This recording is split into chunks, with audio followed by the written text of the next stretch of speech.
4 മുതൽ 9 വരെ. ജഡത്തെയല്ല ആത്മാവിനെ അത്രേ അനുസരിച്ച് നടക്കുന്ന നമ്മിൽ ന്യായപ്രമാണത്തിന്റെ നീതി നിവൃത്തിയാകേണ്ടതിന് തന്നെ ജഡസ്വഭാവമുള്ളവർ ജഡത്തിനുള്ളതും ആത്മസ്വഭാവമുള്ളവർ ആത്മാവിനുള്ളതും ചിന്തിക്കുന്നു. ജഡസ്വഭാവമുള്ളവർ ജഡത്തിനുള്ളതും ആത്മസ്വഭാവമുള്ളവർ ആത്മാവിനുള്ളതും. ഇത് ദൈവസഭയ്ക്ക് എഴുതുന്ന കത്താണ്. അപ്പൊ ദൈവസഭയിൽ 2 വിധം ആളുകളുണ്ട്. ഒന്നാരാണ്? ജഡസ്വഭാവമുള്ളവർ, ഒന്ന് ആത്മസ്വഭാവം. രക്ഷിക്കപ്പെട്ട് സ്നാനപ്പെട്ട് പരിശുദ്ധാത്മനിറവ് പ്രാപിച്ചവരിൽ എത്ര ആളുകളുണ്ട്? എത്ര ഗ്രൂപ്പുണ്ട്? 2. ഒന്ന് ജഡസ്വഭാവമുള്ളവർ, മറ്റേത് ആത്മസ്വഭാവമുള്ളവർ. 2 കൂട്ടരുണ്ട്. ജഡത്തിന്റെ ചിന്ത മരണം, ജഡത്തിന്റെ ചിന്ത ഒടുവിൽ മരണത്തിലേക്ക്, ദൈവത്തിൽ നിന്ന് അകലത്തേക്ക് നയിക്കുന്നു. ആത്മാവിന്റെ ചിന്തയോ ജീവനും സമാധാനവും തന്നെ. ആത്മാവിന്റെ ചിന്തയോ ജീവനും സമാധാനവും തന്നെ. ജഡത്തിന്റെ ചിന്ത ദൈവത്തോട് ശത്രുത്വമാകുന്നു. ജഡത്തിൽ ചിന്തിക്കുന്ന എന്താണ്? എന്താണ് എഴുതിയിരിക്കുന്നത്? ദൈവത്തോട് ശത്രുത്വമാകുന്നു. അത് ദൈവത്തിന്റെ ന്യായപ്രമാണത്തിന് കീഴ്പ്പെടുന്നില്ല. ജഡം ഒരിക്കലും ദൈവത്തിന്റെ ന്യായപ്രമാണത്തിന് കീഴ്പ്പെടുത്തില്ല. കാരണം അത് ആരുടെ സന്താനമാണ്? സാത്താന്റെ സന്താനമാണ്. അത് ദൈവത്തിന്റെ ന്യായപ്രമാണത്തിന് കീഴ്പ്പെടുകയില്ല, കീഴ്പ്പെടുവാൻ കഴിയുന്നതുമല്ല. അതിന് കീഴ്പ്പെടാൻ കഴിയില്ല. അവന്റെ സന്താനമല്ല, ദൈവത്തിന്റെ സന്താനമല്ല, സാത്താന്റെ സന്താനം. അതെങ്ങനെ കീഴ്പ്പെടും? കീഴ്പ്പെടാൻ കഴിയുകയുമില്ല. ജഡസ്വഭാവമുള്ളവർക്ക് ദൈവത്തെ പ്രസാദിപ്പിക്കാൻ കഴിവില്ല. ഹല്ലേലൂയ. നിങ്ങളോ? ജഡസ്വഭാവമുള്ളവർക്ക് എന്ത് ചെയ്യാൻ കഴിയില്ല? ദൈവത്തെ പ്രസാദിപ്പിക്കുവാൻ കഴിയില്ല. ജഡസ്വഭാവമുള്ളവർക്ക് ദൈവത്തെ പ്രസാദിപ്പിക്കുവാൻ കഴിയയില്ല. നിങ്ങളോ ദൈവത്തിന്റെ ആത്മാവ് നിങ്ങളിൽ വസിക്കുന്നു എന്ന് വരികിൽ ജഡസ്വഭാവമുള്ളവരല്ല ആത്മസ്വഭാവമുള്ളവരത്രേ. നാം ചിലപ്പോൾ ചിന്തിച്ചു പോവും, ഞാൻ അന്യഭാഷ പറയുന്നല്ലോ, അതുകൊണ്ട് ഞാൻ ആരാണ്? ജഡസ്വഭാവമുള്ളവനല്ല. ആരാണ്? ആത്മസ്വഭാവം. ഇവിടെ ദൈവത്തിന്റെ ആത്മാവ് വന്നവരെന്നല്ല എഴുതിയിരിക്കുന്നത്, ദൈവത്തിന്റെ ആത്മാവ് വസിക്കുന്നവർ. ആരിൽ ദൈവത്തിന്റെ ആത്മാവ് വസിക്കുന്നു? ഉദാഹരണം, ബ്രദർ തോമസ്, കർത്താവിന്റെ ദാസൻ തോമസ് ഇവിടെയുണ്ട്. ഞാൻ തോമസ് കർത്താവിന്റെ ദാസന്റെ ഭവനത്തിൽ ഒരു അതിഥിയായി പോയി. 3-4 ദിവസത്തേക്ക് ഞാൻ അവിടെ താമസിക്കുകയാണ്. അപ്പോൾ ഇലക്ട്രിസിറ്റി ബില്ല് എടുത്തുകൊണ്ട് വന്നു. അപ്പോൾ അതിഥിയായ ഞാൻ പോയി മറുപടി കൊടുക്കുമോ? താമസിക്കുന്ന തോമസ് സഹോദരൻ മറുപടി കൊടുക്കുമോ? തോമസ് സഹോദരൻ തന്നെ. ഏതെങ്കിലും കാര്യങ്ങൾ വന്നാൽ അപ്പൊ ആളുകൾ പറയും, ഇന്ന വീട്ടിൽ താമസിക്കുന്നത് ആരാണ്? തോമസ്. എന്താ അങ്ങനെ പറയാൻ കാരണം? എല്ലാ കാര്യങ്ങളും ചെയ്യുന്നത് ആരാണ്? തോമസ്. അതിഥിയായി ചെന്ന ഞാനാണ് കാര്യങ്ങളെല്ലാം ചെയ്യുന്നെങ്കിൽ ആളുകൾക്ക് മനസ്സിലാകും, ഓ തോമസ് ഇവിടുന്ന് അങ്ങ് പോയോ. ഞാൻ പറഞ്ഞ് ശ്രദ്ധിച്ചോ? അതിഥിയായി ചെന്ന ഞാൻ കാര്യങ്ങളെല്ലാം ചെയ്യുകയാണെങ്കിൽ ആള് പറയും, ഓ എന്നോട് തന്നെ തോമാച്ചൻ ഇവിടുന്ന് അങ്ങ് പോയോ. അതുപോലെ ദൈവത്തിന്റെ പരിശുദ്ധാത്മാവ് നമ്മിൽ വന്നു കഴിഞ്ഞിട്ട് പിന്നെ ആരാ പ്രവർത്തിക്കേണ്ടത്? നാമല്ല, പരിശുദ്ധാത്മാവ് പ്രവർത്തിക്കണം. അങ്ങനെ പ്രവർത്തിക്കുകയാണെങ്കിൽ നമ്മിൽ ആര് വസിക്കുന്നു? പരിശുദ്ധാത്മാവ്.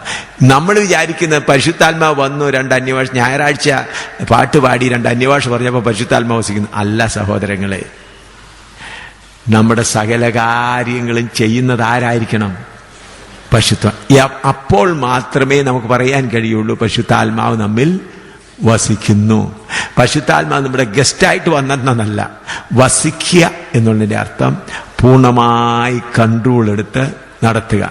അപ്പോൾ പിന്നെ തോമസിന്റെ വീട്ടിൽ ഞാൻ വന്ന എല്ലാ കാര്യങ്ങളും ചെയ്യാണ്. പിന്നെ ആര് പറയും ഇത് തോമസിന്റെ വീടല്ല, ആയിരുന്നു തോമസിന്റെ വീടായിരുന്നു, ഇപ്പൊ ഇത് ശാമുവേലിന്റെ വീടാ. ഗലാത്യർ 2:20 വായിച്ചാട്ട്. ഗലാത്യർ 2:20. ഞാൻ ക്രിസ്തുവിനോട് കൂടെ ക്രൂശിക്കപ്പെട്ടിരിക്കുന്നു. ഞാൻ ക്രിസ്തുവിനോട് കൂടെ ക്രൂശിക്കപ്പെട്ടിരിക്കുന്നു. ഇനി ജീവിക്കുന്നത് ഞാനല്ല, ക്രിസ്തു അത്രേ എന്നിൽ ജീവിക്കുന്നു. അപ്പോൾ ഞാൻ പറഞ്ഞ ഉദാഹരണം നിങ്ങൾ ശ്രദ്ധിക്കണേ. തോമാച്ചന്റെ വീട്ടിൽ ഞാൻ ചെന്ന് താമസം തുടങ്ങി.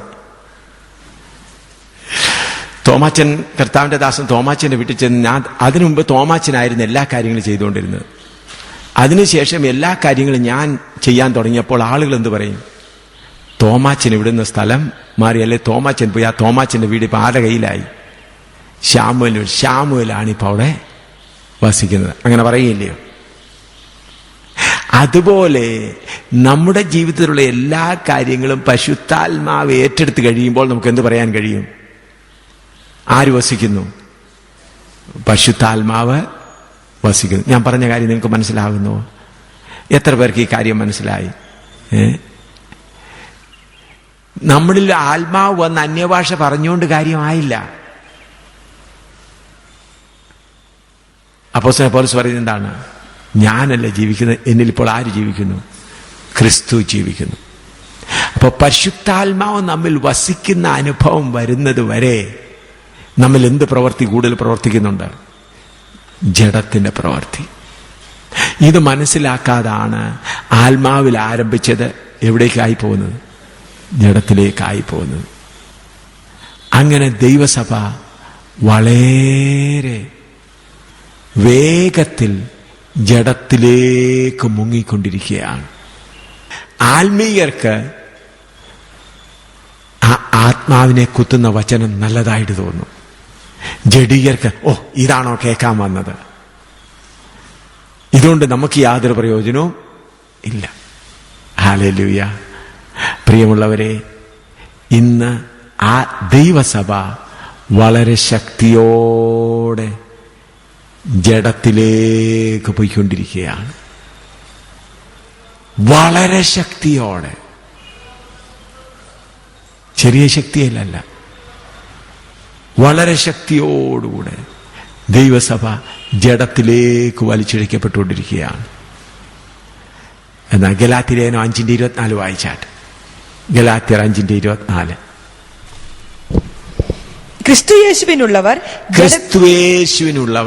ജഡത്തെ അതിന്റെ രാഗമോഹങ്ങളോടും കൂടെ ക്രൂശിച്ചിരിക്കുന്നു. ക്രിസ്തുയേശുവിനുള്ളവർ ജഡത്തെ അതിന്റെ രാഗമോഹങ്ങളോടുകൂടെ എന്ത് ചെയ്യുന്നു? ക്രൂശി. എന്ന് പറഞ്ഞാൽ ജഡത്തിന്റെ ആഗ്രഹങ്ങൾ നിവർത്തിക്കാൻ അവരെന്ത് ചെയ്യുന്നില്ല? ഒരുങ്ങുന്നില്ല.